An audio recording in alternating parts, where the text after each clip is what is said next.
Buenos días. Estamos ante una nueva grabación de un podcast de la serie del espacio que el clúster de la Comunidad de Madrid ha organizado con la misión, con la voluntad de divulgar lo que pasa en el espacio y cómo lo que pasa en el espacio incide en la vida de los ciudadanos. Hoy tenemos una sesión muy enfocada. Hemos hablado de la ciencia en el espacio, hemos hablado del emprendimiento en el espacio, hemos hablado de la sostenibilidad, pero hoy vamos a hablar, y ahí está el interés de la sesión, de lo que el espacio nos da a nosotros como ciudadanos, de qué obtenemos de las técnicas que en el espacio se obtienen y se recogen bajo esa epígrafe de la teledetección. Y para hablar de esa materia, para hablar de los programas que hemos hecho en el pasado y también de los programas que vamos a hacer en el futuro, para hablar de las industrias y de los organismos públicos que colaboran en eso, para hablar de cómo Europa tiene algo que decir en estas materias, contamos con dos personas expertas que tienen la ventaja de que se conocen y que han trabajado mucho juntas. Por lo tanto, lo tienen fácil. Esta conversación va a ser un auténtico deleite para ellas. Vamos a empezar invitando a que ellas mismas se presenten y justifiquen por qué están aquí. Diana, ¿tú por qué crees que estás aquí? Muchas gracias, Paco, y gracias también al Clúster de Tecnologías de Espacio para la Comunidad de Madrid por esta oportunidad de hablar de teledetección. Bueno, me conoces, soy Diana de Miguel, trabajo en Airbus Defence and Space, en la división de sistemas espaciales, aunque realmente mi formación es en la física, soy astrofísica, pero llevo 25 años trabajando en el sector espacial, en diferentes campos de ingeniería y fundamentalmente en misiones de teledetección.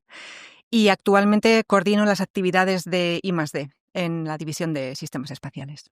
Una señora al frente de las labores de I+D en una de las empresas más notables de Europa, que ha demostrado cómo en pocos años se puede liderar el mundo cuando la verdad es que la gente cree en lo que hace. Y Diana es de las que creen en lo que hacen. Andrea, cuéntanos igualmente, ¿por qué estás aquí? Bueno, antes de nada, me gustaría agradecer en nombre del CDTI al Clúster de Tecnologías del Espacio de la Comunidad de Madrid pues la invitación a participar en esta iniciativa.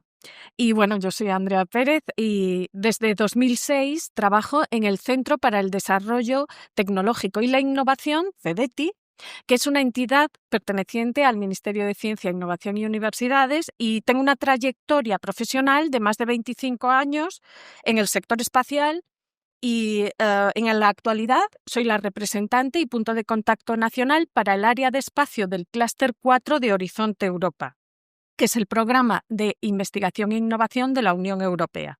Anteriormente he ostentado otros cargos en la Delegación Nacional, en la ESA y en los programas de la Unión Europea.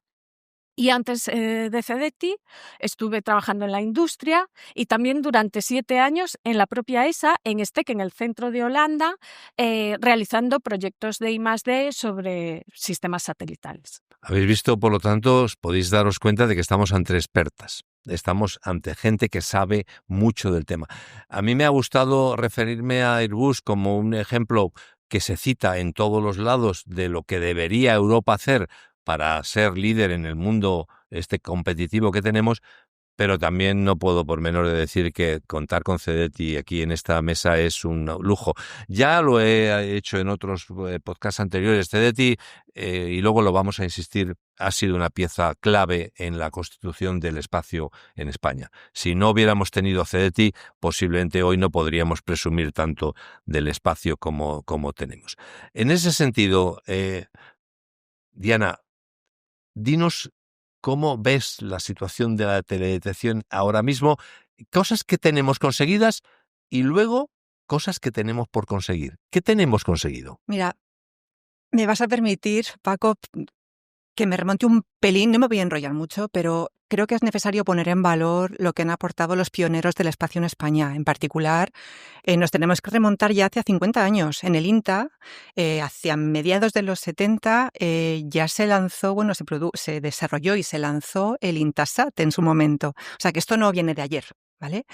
Y posteriormente, en los 90, INTA, junto con nosotros, que en ese momento no éramos Airbus, éramos Casa Espacio, desarrollamos el Minisat 01. O sea que ya tenemos una trayectoria en España, ¿no? En los 90, el sector espacial español no era muy grande, pero ya tenía empresas con bastante reputación en Europa, ¿eh? Éramos proveedores de equipos, de alta fiabilidad, proveedores de subsistemas, herramientas software que procesaban datos con muchísima precisión. Es decir, la industria española se valoraba ya mucho en la Agencia Espacial Europea en los 90. Y es en ese momento donde, gracias a CEDETI, por cierto, se decidió dar un salto muy importante de cara a que la industria nacional pudiera liderar una misión de teledetección. Y ahí es donde España, por fin, apostó por liderar el instrumento MIRAS de la misión SMOS.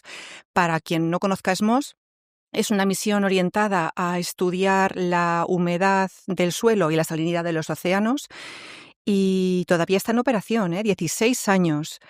¿Para qué sirve esto? Pues os podéis imaginar, teniendo series tan largas de evaluación de la humedad del suelo, podemos evaluar cómo las sequías van variando de año en año, por ejemplo, o el tema de la salinidad. La variación en el grosor de la capa de hielo de los océanos va variando. El hielo salino es menos salino, el hielo oceánico es menos salino que el mar, con lo cual, viendo esa diferencia de espesor, podemos ver si los hielos de los polos están derritiendo o no. ¿Qué quiero decir? Que esto tiene impacto realmente en la vida de la gente. El siguiente salto importante yo creo que fue a finales de los 2000, donde una nueva apuesta, de nuevo de CEDETI, en el Plan Nacional de Observación del Territorio, decidió que España ya podía liderar satélites completos. Y ahí tenemos el PENOTS con Paz e Ingenio. Paz es una misión radar, todavía en operación, por cierto. Un radar espacial lo que hace es que manda un pulso de radiofrecuencia, un pulso muy corto, a la Tierra. Ese pulso rebota y gracias a ese rebote que llamamos eco, podemos ver una especie de imagen de la superficie. ¿Y qué tiene esto de potente? Pues que puede atravesar las nubes y puede ver por la noche. E Ingenio fue una misión óptica que, aunque desgraciadamente pues el lanzador falló y no pudo ponerse en operación, supuso una capacitación bestial para la industria nacional y eso nos permitió luego competir en otras misiones y ganarlas, por ejemplo, KEOPS, que es otra misión de teledetección para ver exoplanetas. ¿Por qué pongo todo esto en contexto? Pues porque desde entonces, en esa época del 2000, donde ya España tenía muchísimas capacidades, surge el New Space en España. En este momento hay diferentes paradigmas de observación con misiones pequeñas de New Space, ágiles, que tienen su mercado y sus usos, y otras misiones más grandes, pensadas para durar más tiempo, que también tienen ciertos usos. Es decir, a día de hoy el panorama está cubierto en toda la escala de valor, en diferentes mercados, y tenemos misiones que luego podemos comentar, pues como el STM, o luego las comentamos. Luego comentamos, pero fijaros que nos ha hablado de cosas que tienen que ver con la calidad de vida. Hemos hablado de humedad, de salinidad, y además ahora Andrea nos va a dar algún otro parámetro más de cosas que se hacen en base a la teledetección y ella ha tenido experiencias interesantes. Pero me interesaba CEDETI como elemento, digamos, de lo público, porque Diana nos ha contado bien la faceta de lo privado, pero como público, ¿qué crees que han sido los grandes hitos que el CEDETI ha puesto en marcha para que desde lo público se haya hecho posible ese estado de satisfacción que tenemos? Pues muchas gracias, Paco. Bueno, en general, CEDETI promueve la innovación y el desarrollo tecnológico industrial de las entidades españolas. Y ello incluye, pues claro, el sector espacial. Hasta la creación de la Agencia Espacial Española, CEDETI actuaba como delegación en la ESA y en los programas de la Unión Europea espaciales. Y la labor de CEDETI consistía en impulsar esa participación española en estos programas. Y, bueno, en mi opinión, en el marco de estas actuaciones y más específicamente para el sector de la teledetección, coincido con Diana en que es importante destacar la puesta en marcha, bueno, Diana ha dicho a finales de los 2000, a principios de los 2000, es decir, en el 2007, pequeño. Bueno, la década de los 2000, sí. En marcha, como digo, la puesta en marcha en 2007 del Programa Nacional de Observación de la Tierra por Satélite, cuyo objetivo era el desarrollo de los satélites Ingenio y Paz.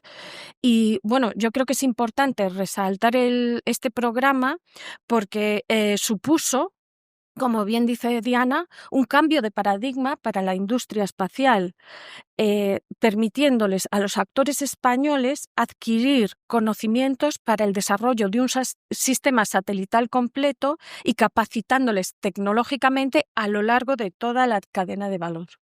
En la actualidad, CDTI, además, continúa promocionando y apoyando la innovación en el sector espacial, por una parte, mediante los programas nacionales de apoyo a los desarrollos de tecnologías innovadoras. Por ejemplo, acaba de cerrar la convocatoria Misiones 2025, que incluye una línea destinada a las aplicaciones de defensa y seguridad con aplicaciones duales.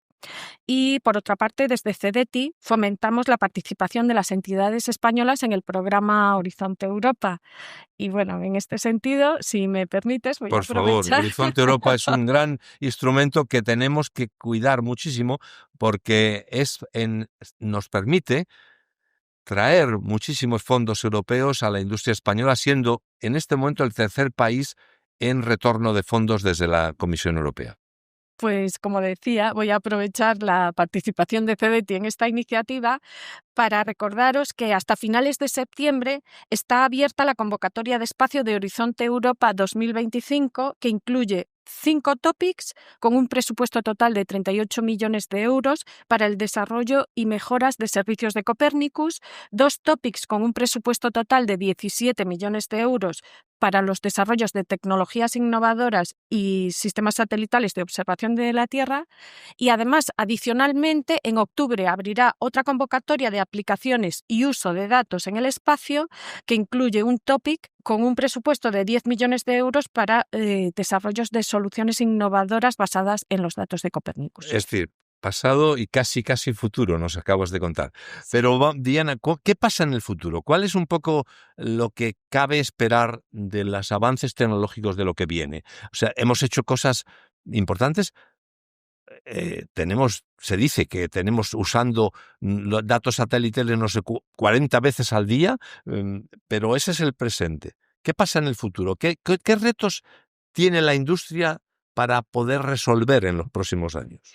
Pues mira, en el corto medio plazo, vamos a hablar de aquí a 5 años, hay una serie de retos muy significativos. El primero que yo destacaría, quizá, lo ha mencionado antes Andrea, es el tema de la seguridad y la defensa. A la industria se nos va a requerir una participación muy importante. Desarrollar nuestros sistemas con mucha rapidez, se nos va a pedir más resolución, se nos va a pedir casi tiempo real en el acceso a la información, y eso nos va a obligar a tener planes de gestión de los sistemas que producimos muy relevantes para poder lidiar con las incertidumbres que hay ahora mismo en la cadena de suministro, para ser capaces de dar la misma respuesta que estamos dando hasta ahora, pero teniendo en cuenta pues interrupciones, por ejemplo, que puede haber, suministro de semiconductores, microchips, por ejemplo. En esta línea se acaba de firmar el contrato de Paz 2, que es una continuación del satélite Paz que mencionaba antes, que va a tener una resolución de 25 centímetros. Para que te hagas una idea, orbitando a 600 kilómetros o 500 y pico, es como si desde La Coruña pudieran ver un microondas que pusiéramos en esta sala. O sea, no es ninguna tontería, ¿eh? Otro reto importante es el tema del cambio climático. En este caso, misiones que sean capaces de darnos mayor conocimiento, no solamente de los eventos en sí, sino que nos ayuden a adaptarnos a estos cambios en el clima. Un ejemplo es la misión LSTM de Copernicus que estamos desarrollando, que sirve para ver el grado de estrés hídrico de la vegetación, por ejemplo, pero también un uso puede ser, por ejemplo, el conocer mejor el efecto de la isla de calor en las ciudades, que bueno, el 75% de la población en Europa vive en las ciudades, con lo cual conocer bien este efecto y mejorar nuestra calidad de vida va a ser importante. Y quizá un último reto que podría resaltar es el avance científico, porque Ujú. la tecnología mejora, los científicos lo saben, aspiran a mejores productos y, por tanto, vuelven a empujar la tecnología. Y precisamente este año la Agencia Espacial Española tiene una labor ingente y se está dejando la piel preparando la siguiente conferencia ministerial en noviembre, con lo que, como resultado de ese trabajo y de esa reunión, veremos muy pronto esos nuevos retos que nos plantee desde la ciencia a la industria nacional. Así que si quieres, en noviembre volvemos a Hablamos. hablar de retos. La verdad es que lo que sí puedo asegurar a la audiencia es que esto es apasionante, porque es apasionante la capacidad de imaginar un mundo en el que podemos ver qué está pasando en la Tierra con una resolución de 25 centímetros que nos has dicho. Hemos escuchado cómo tenemos retos impresionantes para hacer, y me alegra mucho que un representante de Airbus nos ponga esa faceta tan atractiva. Desde el punto de vista de lo público, digamos, de la tecnología y lo público, ¿cuál crees tú que es lo que nos toca por hacer para que las entidades, CDTI en la parte que le toca y los demás agentes vayan a seguir empujando, como hicieron hasta el presente, el desarrollo combinado de ese esfuerzo público-privado? Pues, en mi opinión, yo creo que el principal reto tecnológico al que se enfrenta, en general, la Unión Europea, será mantener Copernicus y, en general, el programa espacial, todo el programa espacial de la Unión Europea, a la vanguardia mundial. Por una parte, en cuanto a prestaciones, como por ejemplo, pues robustez, precisión, lo que conlleva pues mejoras tecnológicas en las infraestructuras y, a su vez, dando respuesta a las demandas cada vez más crecientes de los usuarios de nuevas aplicaciones, en lo que implica también desarrollar y mejorar los servicios del programa espacial y, en el caso de la teledetección, los servicios de Copérnicus. Y bueno, yo creo que además no solo la propia Unión Europea se enfrenta a retos tecnológicos, yo creo que también la industria tiene por delante el reto de mantener e incluso intentar aumentar pues su cuota de mercado en un entorno global cambiante y altamente competitivo. Y para afrontar estos retos, la Comisión Europea propone una serie de actuaciones dentro de el área de espacio del programa Horizonte Europa, como utilizar, por ejemplo, técnicas de inteligencia artificial o machine learning para pues, implementar estas mejoras tecnológicas que se están haciendo en las infraestructuras en los propios algoritmos de desarrollo de servicios, para mejorar pues, la capacidad de procesado de datos, porque cada vez tenemos más datos provenientes de la teledetección, facilitar el uso a los usuarios de estos sistemas y satisfacer también sus demandas, como bien decía Diana, de información en casi tiempo real, porque cada vez hay nuevas aplicaciones y de distinta índole. Por ejemplo, también pues, una actividad de Horizonte Europa propone la mejora del servicio de seguridad de Copérnicus pues, para la vigilancia en el entorno marino de vertidos de aceite no autorizados al mar. Otra actividad también propone, como decía bien Diana, ¿no? El afrontar esos efectos que el cambio climático están produciendo en nuestra sociedad y, por ejemplo, pues ya como decía, se propone una actividad para mejorar la resiliencia de las infraestructuras energéticas o de las ciudades, esas ciudades inteligentes o ciudades smart. Y bueno, en mi opinión, es fundamental que los actores españoles continúen respondiendo a estas convocatorias de Horizonte Europa y participando en las propuestas de investigación e innovación colaborativa. Y en este sentido, pues CDTI, como representante y punto de contacto nacional, pues realiza una doble labor. Por una parte, damos eco a estas oportunidades, pero por otra parte, en un sentido como bidireccional, ¿no? Pues promovemos las capacidades nacionales a las demás entidades europeas para que nos tengan en cuenta en sus proyectos. Y debo decir que en el área espacial de Horizonte Europa la actuación y los resultados de las entidades españolas pues son admirables. ¿Vale? Mira, más de la mitad de las propuestas que se han presentado hasta ahora cuentan con actores españoles. Y, entre otras cosas, yo creo que porque la tasa de éxito de estas propuestas, de las propuestas que cuentan con algún actor español, está más de un punto porcentual por encima de la media de la UE. Y el 65% de los proyectos seleccionados cuenta con al menos un actor español.